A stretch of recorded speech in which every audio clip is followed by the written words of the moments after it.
मित्रों नमस्कार। पिछले पॉडकास्ट में हमने प्लेटो के जो फिलोसफर किंग है उस पर बात की थी और इस सिलसिले को आगे बढ़ाते हैं और आज हम बात करते हैं प्लेटो के साम्यवाद पर, communism of wives and property. ये क्या है और प्लेटो ने इस व्यवस्था को क्यों ज़रूरी समझा है, इन सवालों का जवाब अगर आपको चाहिए, आपको सुनना है तो हमें सुनना जारी रखें।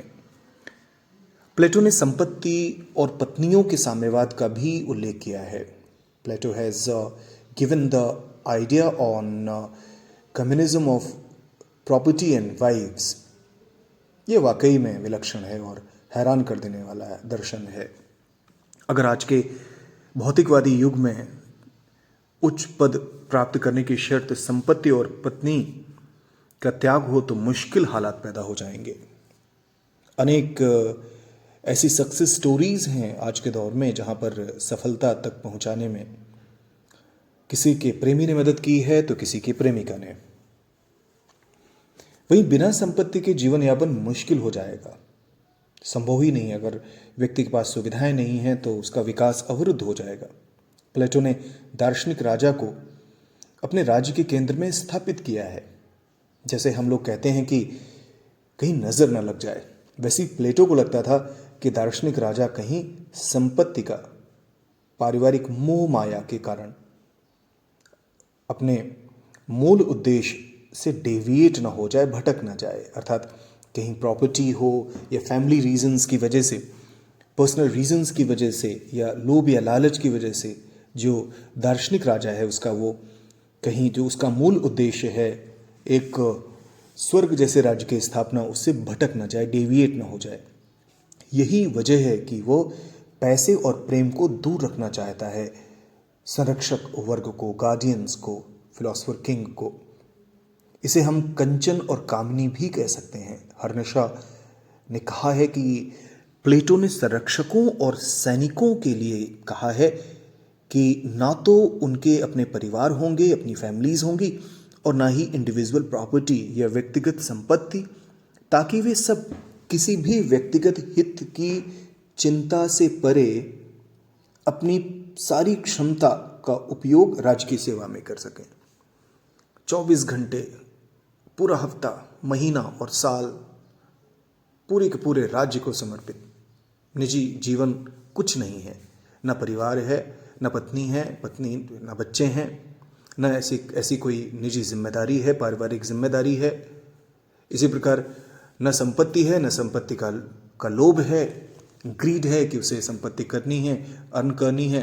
तो कुल मिला के देखा जाए तो लोभ से और काम से ऊपर उठकर दार्शनिक राजा, ये जो गार्डियंस हैं, राजा और सैनिक वर्ग हैं, ये अपनी संपूर्ण क्षमता राज्य की उन्नति में, राज्य के विकास में लगाएं। हम सभी जानते हैं कि बहुत से ऐसे कारण हुए हैं कि जिसमें जो उच्च पदस्थ व्यक्ति है उसने या तो अपने पारिवारिक रीजंस की वजह से इस तरह के कदम उठाए हैं जिससे ये माना जाता है कि उसने अपने पद का दुरुपयोग किया, अपने लोगों को लाभ पहुंचाने के लिए भ्रष्ट गतिविधियों में लिप्त रहा। ऐसे बहुत सारे उदाहरण हैं दुनिया भर में, आप अगर देखें तो कुल मिला के देखा जाए तो प्लेटो इसी कारण से चाहता है कि उसका जो संरक्षक वर्ग है वो पूरी तरह से इन दोनों बातों से दूर रहे। ना उसकी अपनी फैमिली हो, ना उसकी अपनी वाइफ हो, और ना ही उसके पास पैसे हों।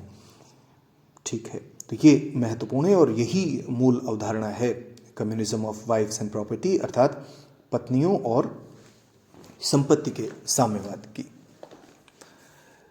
इन ऑर्डर दैट, अगर हम हर्निशा की जो बात है उसको अंग्रेजी में कहें तो हर्निशा कहते हैं कि in order that the guardians and warriors may be entirely free from the distractions of private interest and maybe leisure to devote all their energies to their public duties, they are to have no separate home or individual property. Hanusha writes this in his famous book, The Development of Political Ideas. Sabine भी प्लेटो की इस अवधारणा को समर्थन देते हैं, इसको defend करते हैं। वो कहते हैं कि शासन के ऊपर धन के हानिकारक प्रभाव का प्लेटो को इतना अधिक भरोसा था कि जहाँ तक सैनिकों और संरक्षकों का सवाल है, इस अभिशाप से उन्हें मुक्त करने का धन के उन्मूलन से बेहतर उपाय और कोई उसे नहीं सूझा। Sabine says in his book a history of political theory, so firmly Plato was convinced of the pernicious effect of wealth upon government that he saw no way to abolish the evil except abolishing wealth itself so far as soldiers and rulers are concerned. तो मित्रों, ध्यान रखें कि प्लेटो का साम्यवाद सिर्फ संरक्षक वर्ग अर्थात दार्शनिक शासक और सैन्य वर्ग के लिए ही है। उत्पादक वर्ग को उसने इससे मुक्त रखा है। तो आइए हम इस व्यवस्था अर्थात communism of wives and property को और अधिक जानने की कोशिश करते हैं। मित्रों, ये व्यवस्था ये अरेंजमेंट करती है कि जो शासक और सैन्य पदों पर लोग कार्यरत हैं वे विवाह नहीं करेंगे, मैरिज नहीं करेंगे। इसका तात्पर्य ब्रह्मचर्य का जो भारतीय स्वरूप है वो कदापि नहीं है। अपनी शारीरिक आवश्यकताओं की पूर्ति हेतु ये लोग पृथक रूप से मिल सकेंगे, किंतु निजी तौर पर उनका अपना परिवार नहीं होगा। इसी प्रकार संपत्ति सिर्फ उतनी ही होगी इनके पास जितने से इनका काम चल सके, दाल रोटी चले, बस, इससे ज्यादा कुछ नहीं, ऐसा प्लेटो मानते हैं। अब सवाल यह उठता है कि प्लेटो इस तरह की व्यवस्था क्यों करना चाहता था। प्लेटो ने यूनान में शासक वर्गों के पास अथाह संपत्ति देखी थी। इसका नतीजा यह निकला था कि निर्धन वर्ग शासकों से घृणा करने लगा। इससे राज्य में आंतरिक संघर्ष शुरू हो गया, इससे राज्य कमजोर हुआ। प्लेटो को लगता था कि पैसे और काम की चाह में दार्शनिक राजा निष्काम नहीं रह सकता। यह तभी संभव है जब उसे इन सब से दूर रखा जाए। इससे राज्य सुदृढ़ होगा और शासक और सैन्य वर्ग अपना कार्य पूर्ण निष्ठा से कर सकेंगे। कार्ल मार्क्स के जन्म से हजारों साल पहले ही प्लेटो को आभास हो गया था कि आर्थिक और राजनीतिक सत्ता का केंद्रीकरण निश्चित रूप से विनाश को आमंत्रण होगा। तो इतना समझने के बाद हम और आगे चलते हैं और प्लेटो के साम्यवाद का मूल्यांकन करते हैं कि क्या यह व्यवस्था वाकई में ऐसी है जिसको अपनाया जा सकता है। क्या communism of wives and property को व्यावहारिक जीवन में अपनाया जा सकता है, क्या संभव है। तो इसके अनेक पक्षों पर चर्चा को हम आगे बढ़ाएंगे। स्वयं अरस्तु ही प्लेटो की साम्यवाद की मान्यता को अस्वीकार कर देता है। उसका जो शिष्य है अरस्तु मानता है कि संपत्ति के अभाव में व्यक्ति का सर्वांगीण विकास नहीं होगा। अरस्तु यह भी कहता है कि परिवार का स्थान राज्य कभी ले ही नहीं सकता। अगर परिवार नहीं होगा तो व्यक्ति विकृत चित्त हो जाएगा। ये तो बात अरस्तु बिल्कुल सही बात कह रहे हैं और इस बात से इनकार नहीं किया जा सकता कि एक मनुष्य का जीवन अत्यंत व्यापक है। वो परिवार के संपर्क में होता है एक ही समय में, वो समाज का एक सदस्य होता है, वो राज्य का एक सदस्य होता है, अनेक समुदाय हैं उनका वो सदस्य होता है। और व्यक्ति का मनोरथ मात्र राज्य जैसी संस्था से पूर्ण हो जाए ऐसा संभव नहीं है। कई विचारक हैं जो कहते हैं कि व्यक्ति परिवार से कुछ सीखता है, समाज से कुछ सीखता है, राज्य से कुछ सीखता है और सभी की अलग अलग भूमिकाएं हैं।